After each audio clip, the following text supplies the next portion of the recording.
ವಿಶ್ವದಾದ್ಯಂತ 10ಕ್ಕೂ ಹೆಚ್ಚು ದೇಶಗಳಲ್ಲಿ 260ಕ್ಕೂ ಹೆಚ್ಚು ರಿಟೇಲ್ ಔಟ್ಲೆಟ್ಗಳನ್ನು ಹೊಂದಿರುವ ಆಭರಣ ರಿಟೇಲರ್ ಸಂಸ್ಥೆಯಾಗಿರುವ ಮಲಬಾರ್ ಗೋಲ್ಡ್ ಅಂಡ್ ಡೈಮಂಡ್ಸ್ ಕೋವಿಡ್-19 ವಿರುದ್ಧದ ಹೋರಾಟವನ್ನು ಬಲಪಡಿಸುವ ನಿಟ್ಟಿನಲ್ಲಿ ಸಂಕಲ್ಪ ಮಾಡಿದೆ.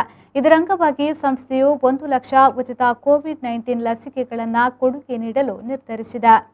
ಕೋವಿಡ್-19 ಸಾಂಕ್ರಾಮಿಕ ಸಂದರ್ಭದಲ್ಲಿ ಮಲಬಾರ್ ಗೋಲ್ಡ್ ಅಂಡ್ ಡೈಮಂಡ್ಸ್ ತನ್ನ ಸರಣಿ ಸಾರ್ವಜನಿಕ ಜವಾಬ್ದಾರಿ ಉಪಕ್ರಮಗಳ ಮೂಲಕ ಹಲವಾರು ಕಾರ್ಯಕ್ರಮಗಳನ್ನು ಹಮ್ಮಿಕೊಳ್ಳುತ್ತಾ ಸಾರ್ವಜನಿಕರಿಗೆ ನೆರವಾಗುತ್ತಿದೆ.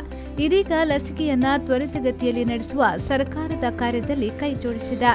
ಮಲಬಾರ್ ಗೋಲ್ಡ್ ಅಂಡ್ ಡೈಮಂಡ್ಸ್ ಆಭರಣ ತಯಾರಕರು, ಸಿಬ್ಬಂದಿ, ಹೂಡಿಕೆದಾರರು ಮತ್ತು ಅವರ ಕುಟುಂಬ ಸದಸ್ಯರಿಗಲ್ಲದೆ ದುರ್ಬಲ ವರ್ಗದವರಿಗೆ ಈ ಉಚಿತ ಲಸಿಕೆಯನ್ನ ನೀಡಲಾಗ್ತಾ ಇದೆ.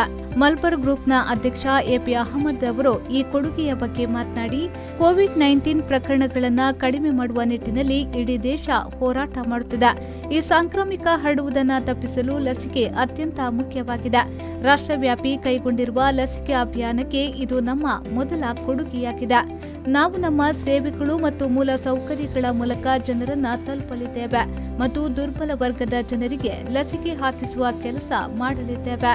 ಇವರಲ್ಲದೆ ದೀರ್ಘಕಾಲೀನ ಅನಾರೋಗ್ಯಕ್ಕೆ ಒಳಗಾಗಿರುವ ವೃದ್ಧರನ್ನ ದತ್ತಿ ಸಂಸ್ಥೆಗಳು ಮತ್ತು ಸಮಾನ ಮನಸ್ಕ ಸಂಘ ಸಂಸ್ಥೆಗಳ ಮೂಲಕ ಪತ್ತೆ ಮಾಡಿ ಅವರಿಗೂ ಲಸಿಕೆಯನ್ನ ಕೊಡಿಸಲಾಗುತ್ತದೆ. ಈ ಲಸಿಕಾ ಅಭಿಯಾನಕ್ಕೆಂದು ನಾವು 8 ಕೋಟಿ ರೂಪಾಯಿಗಳನ್ನು ತೆಗೆದಿರಿಸಿದ್ದೇವೆ ಎಂದು ತಿಳಿಸಿದ್ರು. ಮಲಬಾರ್ ಗ್ರೂಪ್ ತನ್ನ ತಂಡದ ಸದಸ್ಯರು, ಪಾಲುದಾರರು ಮತ್ತು ಎಲ್ಲಕ್ಕಿಂತ ಮುಖ್ಯವಾಗಿ ಸಮಾಜದ ಸುರಕ್ಷತೆ ಮತ್ತು ಆರೋಗ್ಯವನ್ನ ಕಾಪಾಡುವ ನಿಟ್ಟಿನಲ್ಲಿ ತನ್ನ ಸಾಮರ್ಥ್ಯಕ್ಕೆ ಅನುಗುಣವಾಗಿ ಏನು ಬೇಕಾದರೂ ಮಾಡಲಿದೆ ಎಂದು ಹೇಳಿದ್ರು. ಬ್ಯೂರೋ ರಿಪೋರ್ಟ್, ವಿ4 ನ್ಯೂಸ್, ಮಂಗಳೂರು.